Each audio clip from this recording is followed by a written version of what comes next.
The buzz of the city filled the air as the annual charity gala approached, an event every socialite marked on their calendar. It wasn't just a fundraiser, it was the place to be seen, the pinnacle of high society's social ladder. This year's theme was A Night Under the Stars, a grand affair hosted at a historic manor, its sprawling gardens adorned with shimmering fairy lights and an orchestra poised to play. Invitations were notoriously hard to come by, only the elite, the influential, and those with deep pockets received the coveted gilded envelope. As I stepped out of the black car and adjusted my emerald gown, the memories of the past came flooding back. This night wasn't just about philanthropy for me, it was personal. Just 2 years ago, I'd been sitting in a tiny apartment, my life in shambles after my ex-husband, Richard, had left me for a younger woman, Claire. Divorce had been swift, cruel, and humiliating. He'd taken our social circle, the house, and even our dog, leaving me with nothing but a hefty lawyer's bill and shattered confidence.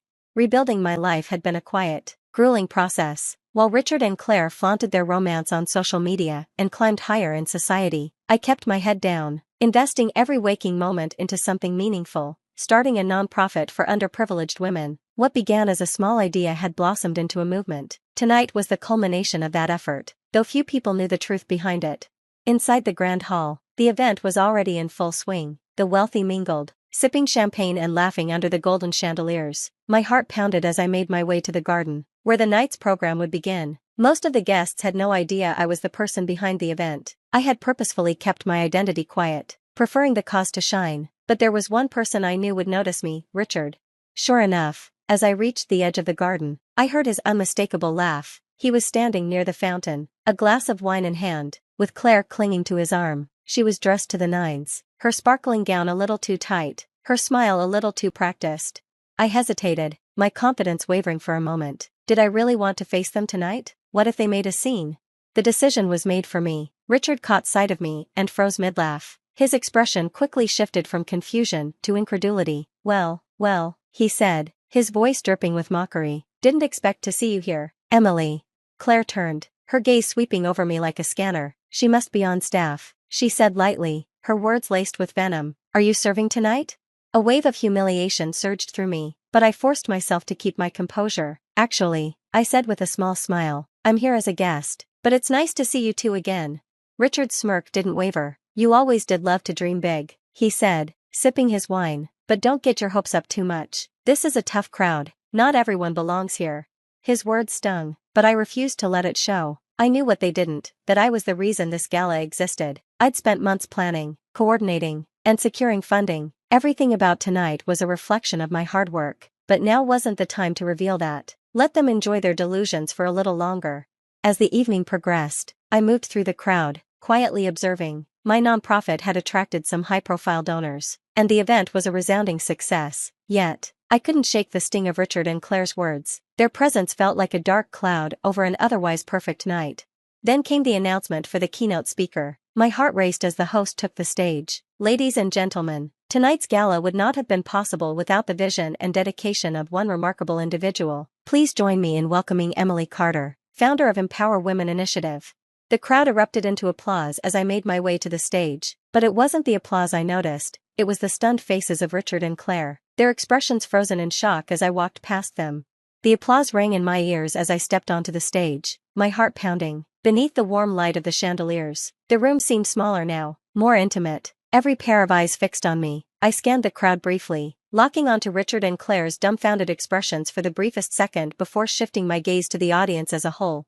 Good evening, everyone, I began, my voice steady despite the whirlwind of emotions inside me. Thank you for joining us tonight for this important cause. Empower Women Initiative started as a simple dream, an idea that women, regardless of their circumstances, deserve opportunities to thrive. I continued, outlining the nonprofit's mission and the strides we had made in providing education, resources, and support for underprivileged women. With every word, I felt a sense of triumph. This moment was mine, built on resilience and hard work. But I couldn't ignore the glances and murmurs in the audience, particularly from Richard and Claire's table. Their earlier confidence had evaporated, replaced by visible discomfort. After the speech, I descended the stage to a standing ovation. My colleagues and several guests approached me, offering congratulations and sharing their excitement for the cause. I was basking in the warmth of genuine support when I heard a familiar voice behind me. Emily, Richard said, his tone strained. I turned slowly to face him and Claire. Up close, Their polished facade was beginning to crack. Richard's usual smirk was gone, replaced with a forced smile, while Claire clung to his arm, her knuckles white. "That was unexpected," Richard said, trying to sound casual. "I had no idea you were behind all of this." "Really?" I replied, feigning surprise. "I thought you'd have heard. Empower Women initiative has been making waves lately, but then again, I suppose we'd been busy traveling in different circles."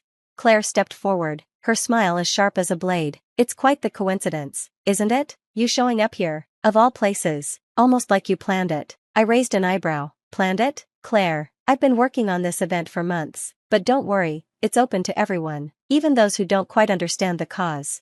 Her cheeks flushed, but before she could respond, Richard interjected, "Come now, Emily, no need to be snide. This is a celebration, isn't it? Let's not bring old grudges into such a beautiful evening." The irony of his words made me laugh. "You're right, Richard, no grudges here, just progress." The rest of the evening became a chess game of subtle jabs and veiled comments. At one point, I caught snippets of their conversation with another guest.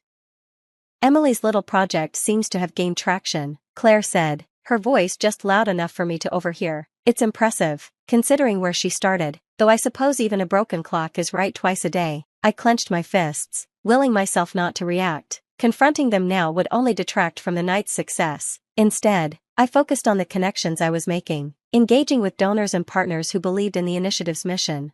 But the evening took a dramatic turn during the auction. Among the high-value items up for bid was a week-long retreat at an exclusive resort, a prize that had attracted fierce competition. To my surprise, Richard joined the bidding, his paddle raised confidently.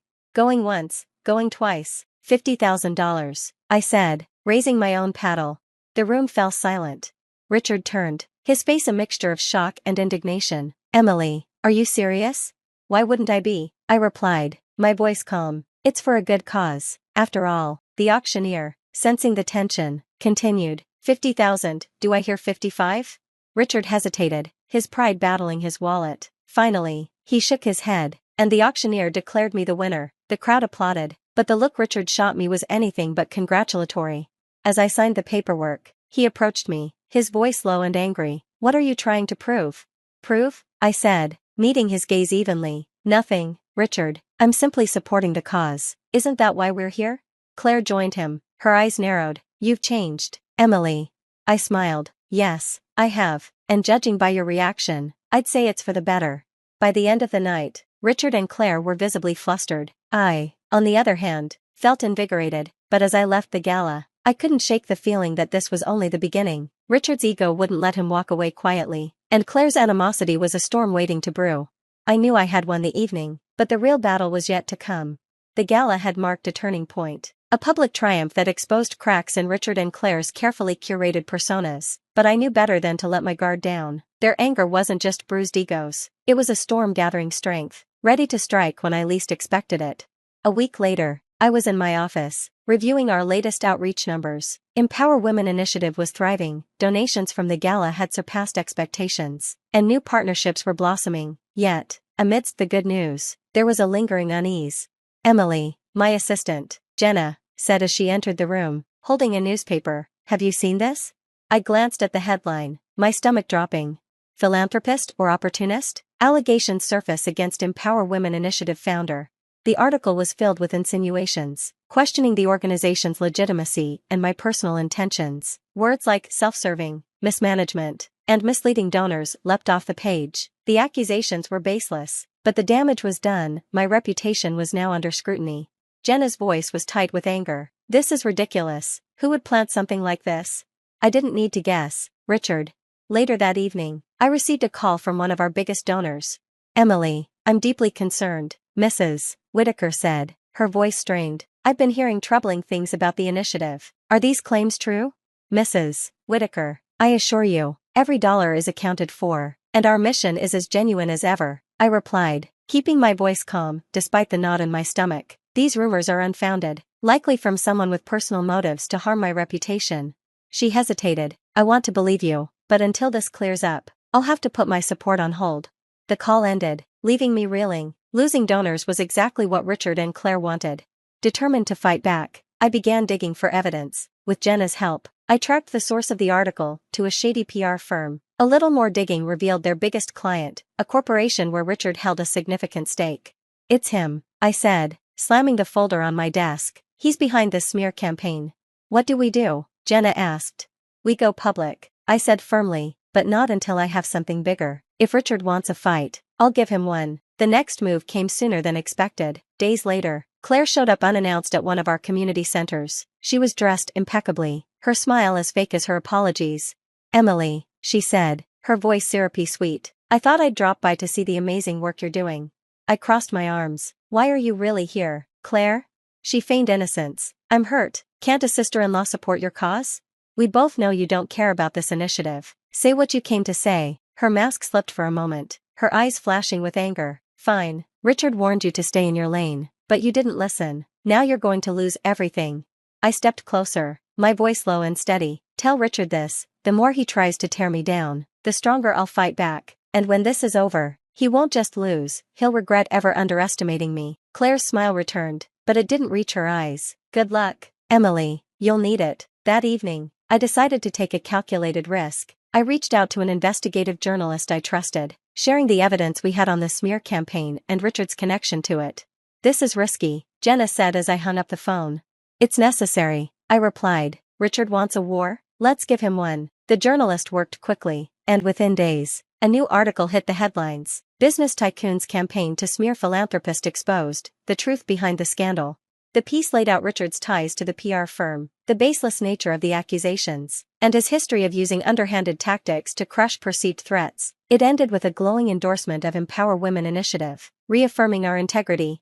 The fallout was swift. Richard's company faced backlash, with clients and investors questioning his ethics. Claire, ever the opportunist, tried to distance herself, claiming ignorance of her husband's actions. But I wasn't done. A week later, I held a press conference, addressing the scandal head-on. I started Empower Women initiative to create change, to give women a chance to rise above their circumstances. I said, my voice unwavering, we've faced challenges, but we've never strayed from our mission. To those who tried to silence us, let me be clear, you will not succeed. The room erupted in applause, and I felt a surge of pride. This wasn't just about me anymore, it was about everyone who believed in our cause. As I left the podium, Jenna leaned in. You did it, Emily, you turned the tables. Not entirely, I said, a steely resolve in my voice. Richard and Claire aren't finished yet, but neither am I. The pressure was mounting for Richard and Claire. Their attempts to tarnish my reputation had backfired spectacularly, but I knew better than to underestimate them. This wasn't over until I dismantled their power entirely.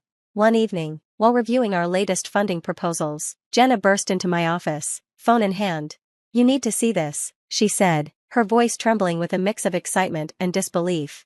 I took her phone and saw a video making rounds on social media. It was grainy, likely captured on a hidden camera, but the audio was crystal clear. Emily doesn't deserve what she has, Richard's voice sneered. She thinks she can humiliate me and get away with it? Let's ruin her for good. And if we have to burn her organization to the ground, so be it. Claire chimed in, laughing. It's not like she has any real power. She's just playing dress up. By the time we're done, no one will even remember her name. I leaned back in my chair, letting the words sink in. This wasn't just an attack on me. It was a declaration of war. But whoever leaked this footage had given me a weapon I couldn't ignore.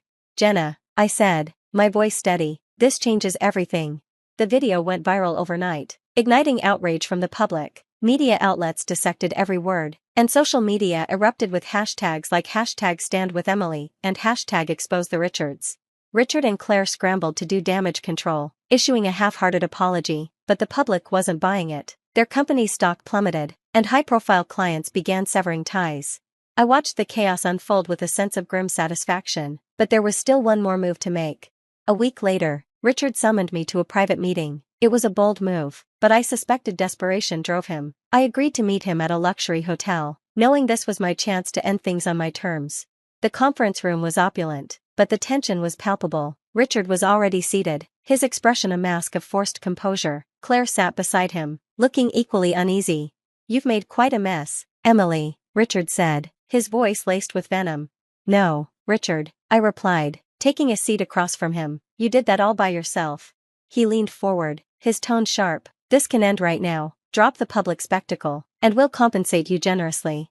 I laughed, the sound cutting through the heavy silence. You think this is about money? It's about accountability. You tried to destroy me, my work, and everything I've built. Did you really think I'd back down? Claire interjected, her voice shrill. You're making a mistake. You don't have the resources to take us on. I pulled out a folder and slid it across the table. This says otherwise. Richard opened it, his face darkening as he scanned the documents. They detailed years of shady dealings, tax evasion, fraudulent contracts, and other misdeeds that could ruin him both financially and legally. Where did you get this? He demanded, his voice low and dangerous. Let's just say I had help, I replied cryptically. You've made enough enemies over the years. It wasn't hard to find someone willing to share. Claire paled, realizing the gravity of the situation. What do you want? I leaned in, my voice cold. I want you to step down from your company, publicly admit to your actions and make amends, and stay out of my life, for good. Richard's jaw tightened, but he knew he had no choice. Fine, he spat. You win. The fallout was swift. Richard resigned, issuing a public apology that barely concealed his bitterness. Claire retreated from the spotlight, her social media accounts going silent. Their empire crumbled, leaving them powerless and humiliated. Meanwhile, Empower Women initiative flourished, donations poured in, and our impact grew beyond anything I could have imagined. The public rallied around us, inspired by our resilience in the face of adversity. Months later, I stood on the stage of our annual gala, looking out at a room filled with supporters. This year has been a journey, I began, my voice filled with emotion. We faced challenges that tested our strength, but we emerged stronger, more united. This isn't just my victory, it's ours. Together, we've shown that integrity and determination can overcome even the most powerful adversaries. The audience rose in applause, their energy electrifying. As I stepped off the stage, Jenna approached me, beaming. You did it, Emily. You didn't just survive, you thrived. I smiled, feeling a deep sense of peace. This is only the beginning. There's so much more to do. And for the first time in a long while, I felt truly free.